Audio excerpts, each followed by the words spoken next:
Welcome and namaste, everyone. I hope you've had a good week prior to returning here today, and I'm very glad you're back here today. I hope you've had a good week. You're healthy and strong and very, very happy. So we're now entering the seventh story from the book of short stories, Thanks for the Yellow Roses, that we began a few weeks ago. This particular story is one about a photographer friend of mine, Siegfried and me photographing on Memorial Day back in 2003. So here's how it starts. It's Memorial Day 2003. A dear friend and brilliant photographer Siegfried and I have decided to start our day early and photograph holiday celebrations throughout the region. We make the command decision to begin at the Veteran Cemetery, which embroiders the hillsides and flatlands on the north side of Santa Fe, with row upon agonizing row of headstones commemorating, among them, the many who have given their lives that we might live. I miss you to begin, for at long last I've commandeered a new Leica camera with its razor-sharp 35mm f.2 lens. It's the longest time I've wanted to be able to get close to people, up in their face, so to speak, without being too intrusive, like what can happen with a much larger, much noisier camera. The Leica meets those specifications exceptionally well. A shutter so quiet, a hummingbird can drown it out merely by flying by during the discharge. The camera itself, unless one recognizes the makes of cameras easily, looks almost like a toy, the inexpensive 5 and dime store variety. But it feels good, really good in my hands, enough to have to know you have command of the body, and the bright frame line and the viewfinder places me in full control of what's to be in each image, with the benefit of knowing who or what's about to come into the outer edges. After an early morning of rich, aromatic coffee and delectable scone at a favorite place, the Sage Bakery, we head to the cemetery and immediately run into a traffic jam. I had no idea it would be this crowded so early. Parking spaces are hard to come by, but with some skillful scouting, we landed at one no one else would dare try to fit in. Siegfried escapes the passenger seat in favor of playing traffic cop. With every bit of training I received while learning to drive in New York, we safely nestle graveside. Before I go on, I'd like to tell you about how Siegfried and I first met. It's an important foundation for the rest of this story, believe me. I had traveled to Santa Fe before I lived there to house sit for a week and brought with me an older 5x7 film camera I had just recently come upon. I wanted to see if I could get the lens calibrated before I did a test run with it. I stopped into the camera shop and asked if the lens could be calibrated in the next couple of days so I could try it out before returning home. No, I couldn't do that, the person said. I'm tied up with a couple of weeks with work as it is, the attendant responded. The next moment, I heard a male voice ask the attendant, "Why don't you loan him one so he can at least try out the camera?" "I don't have one that will work for him," came the response. "Well, I do." "Why don't you come over to my house for a cup of coffee in the morning?" Siegfried asked me. "I have a 10 o'clock appointment, but we could at least chat a bit before that. Let's say 8 o'clock. By the way, my name is Siegfried Hallis. Pleased to meet you." Thank you for your generous offer, Siegfried. I'm Jim Young. Let me have your address and I'll see you at 8 in the morning. Long story short, I showed up promptly at 8, and Siegfried had both coffee and breakfast prepared. At that moment, I knew without question that we were destined to be lifelong friends. He asked me about the camera, and we spoke about photography for a while. Siegfried was a world-class photographer who taught locally and it was a wonderfully wandering conversation about things important to both of us. In short order, Siegfried told me of his recent divorce and related happenings, which obviously touched him deeply. I joined him on his canvas of life, as I had also recently been divorced and had similar feelings. We shared much, exhibited deep compassion for one another, shed tears together. As our chat began to wind down, we realized it was beyond 10 o'clock, and he had missed his previous appointment. He dismissed it out of hand, saying nothing could be so important as having just met a good friend. We embraced, committed to visit again before I left town, and went our separate ways, yet deeply connected. That's the character of my friend Siegfried, and we remained close friends until his untimely demise just several years ago. I miss him still deeply and always will. We used to talk on the phone at least once a week and chide one another about this or that and joke with each other about this or that. A wonderful, wonderful friendship like brothers from afar. There are many more stories to tell, all of which made us both richer by the living of them. Now to return to the original intent of this story. Siegfried and I trade glances as we began to engage with the surrounding environment. I snap an unusual angle of rows of American flags blowing their salutes to the mysterious heroes and heroines who lie beneath our feet. I feel like I've just entered the mouth of a maze that goes nowhere and everywhere at the same time, out into eternity. Siegfried loads his medium format camera plus his 35mm camera so he can cover any shot he wants in the way he wants. I focus my attention on the feelings that are beginning to well up from deep inside, stirred by the blend of music playing in the background. A ballad here, a military march there, each working its way deeply into my psyche. I sense that today will be a day of deep connections, even though I've never engaged in military duty myself, except for ROTC in my first year of college. Actually, that was the highest grade I got that first semester. On second thought, perhaps I've missed my real calling. Oh, I don't think so. Siegfried and I agree to split and each go our own way, beckoned by whatever pulls us one way or the other. I find myself drawn to a family of Hispanic men, women, and children. They are gathered on long chairs with blankets, with some meandering to and fro, depending on what draws their attention. I ask if they mind if I photograph them, and almost in unison, they gleefully grant permission. As I focus, one of the family, a young woman, decides to sit down in the chair behind her. Her decision shows a photo of the natural arrangement that made it so special in the first place. So I beckon her to stay standing and suggest to all of them they just continue going about their business. They show their command of the situation by posing instead, each one in his or her own private majesty. It is then that I notice that one of them, a man in his middle 20s, I'd say, is obviously physically challenged. Yet it is just as obvious that to his family he fits in beautifully as part of a larger globe to which he contributes beautifully. No judgmental nature here, I think to myself.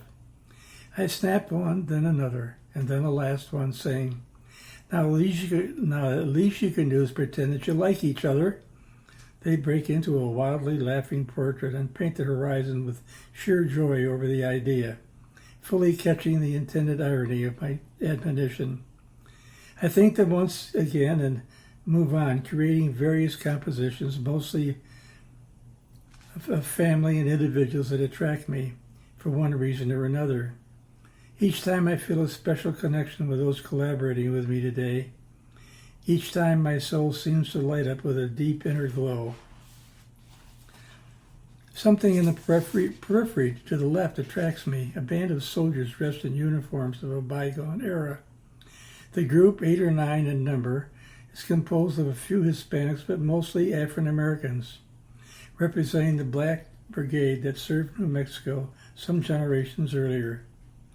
I saunter over to the group and chat with them a bit, ending my conversation by asking if I could photograph them. They gift me with a lovely array of photos, some informal, some very formal, along with some close-ups of their age-worn weapons, some ill-fitting uniforms, and even dusty boots. I take leave with a heart filled with gratitude for the experience, but even more important, grateful for the experience they and their predecessors have given to our country. I then meander a bit and rest to sip some badly needed water so I don't get dehydrated. As I rest under the crown of a broad shade tree, I catch the eye of an elderly gentleman adorned in a uniform that looks like maybe World War II. He salutes me from across the way. I salute him back and edge through the crowd to introduce myself to him. He proudly lifts his discharge papers from his inside breast pockets and unfolds them so I can see who had signed them. Elegantly, he presents himself as an officer who had been discharged by none other than President Dwight D. Eisenhower. It's almost as though he is the only one to have achieved that good fortune. At least in his mind, that appears so. There couldn't be a man more proud than Clyde, and he beams that pride as I photograph him in a majestic salute, shoulders back as though holding a rolled towel between his shoulder blades, face furrowed with wisdom's lines, tummy tucked in to hide the chest somewhat fallen by age. Elegant. He is simply elegant. In a snap, Clyde spins abruptly to salute a comrade from another era, and I permanently etch that intimate connection on the film that lines my heart, an indelible imprint that will forever enrich my soul. A few speakers introduce still others, and remarks seemingly drone on in the mid-morning heat that is building. At one point, the Black Brigade is introduced and marches dutifully forward to present the colors to the gathering. I notice yet another elderly gentleman nearby, also proudly dressed in uniform of another era, showing respect for his perfectly executed salute. I edge over to create an image through the opening of his salute, holding the flags drifting in the breeze beyond in focus, a stunning image of real patriotism if I ever saw one. I wait patiently when the ceremonies break for a few moments and nestle up to this marvelously tailored gentleman as he initiates a conversation with a much younger Hispanic man, obviously a Green Beret from a bygone era himself.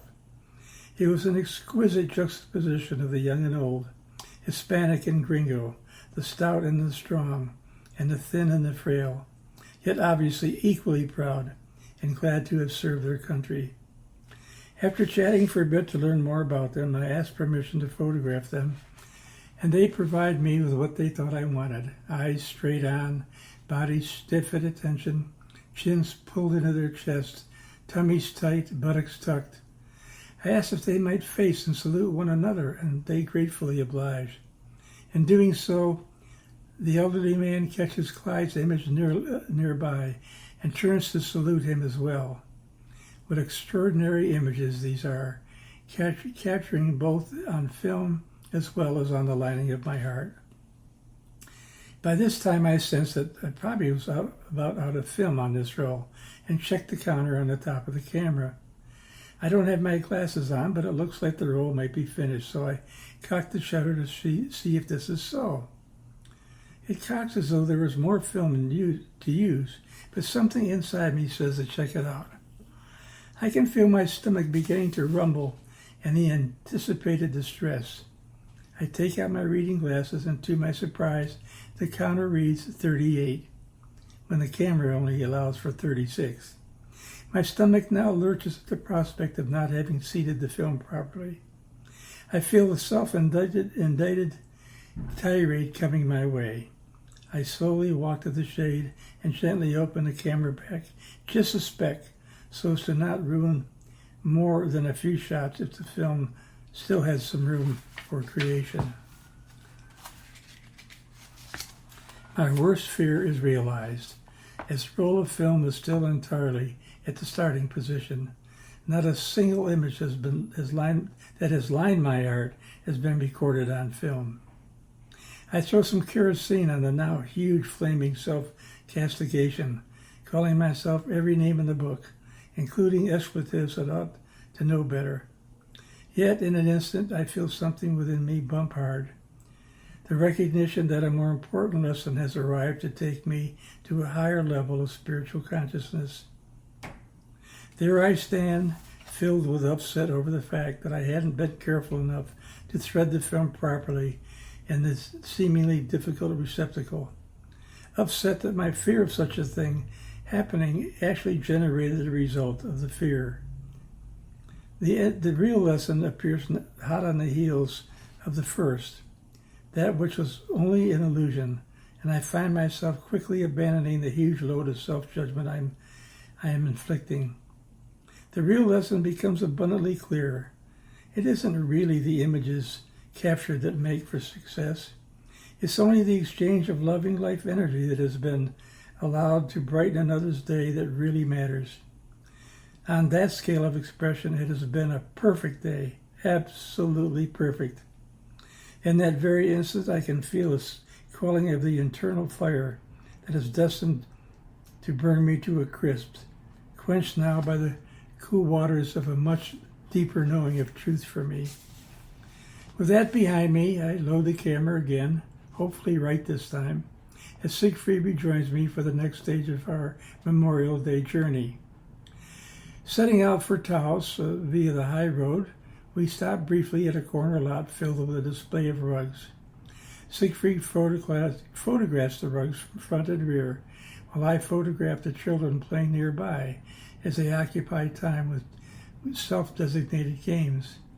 It's amazing what fun people can have simply by inventing ways to do so along life's byways.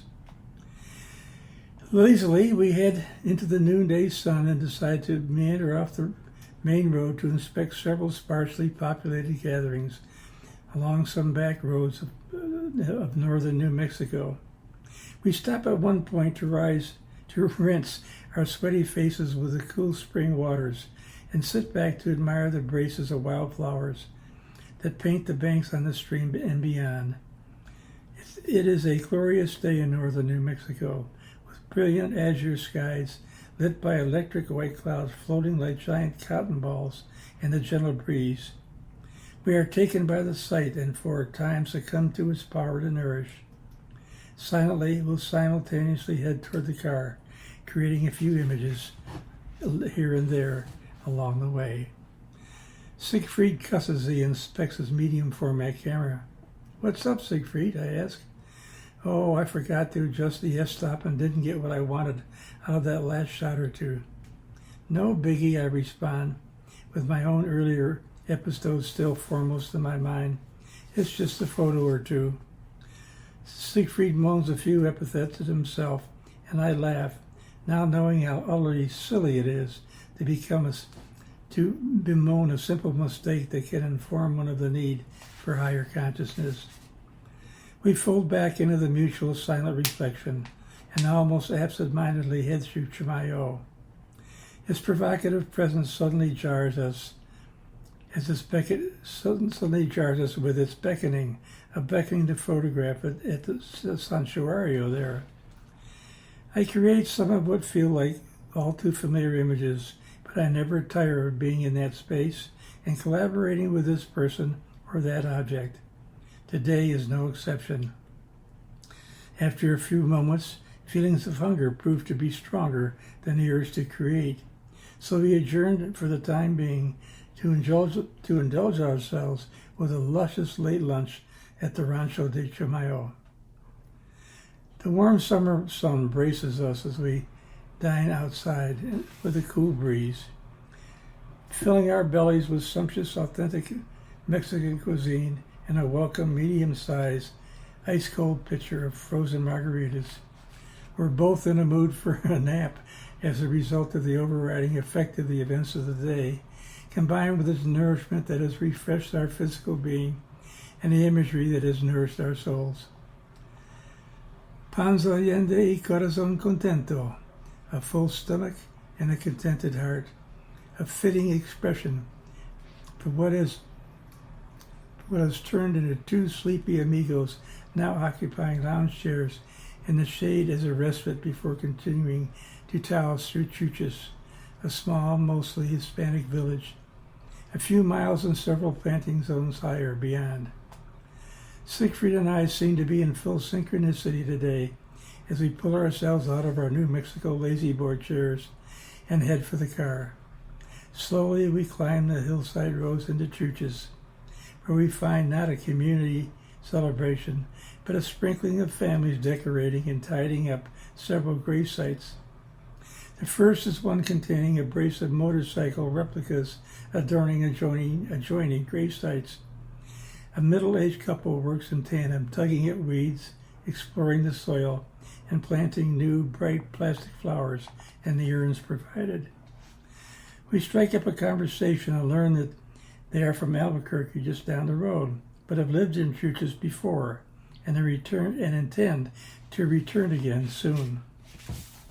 They make it clear that these are the grave sites of their niece and her boyfriend, who were killed in a motorcycle accident a few years before.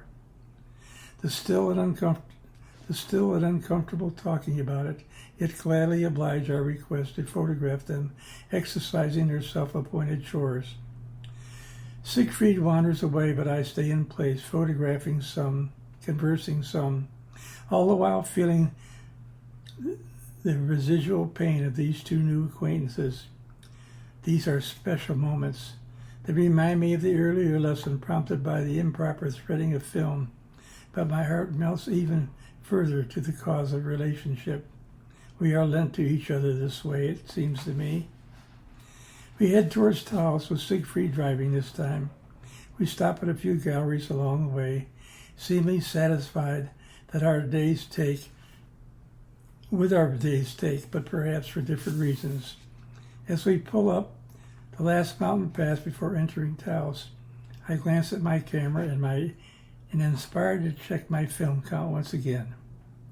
I interrupt the warm spring air with a burst of uproarious laughter, blurting out, okay, I get it. Siegfried turns to me with a start. What the hell's going on with you? He inquires. I did it again. You did what again?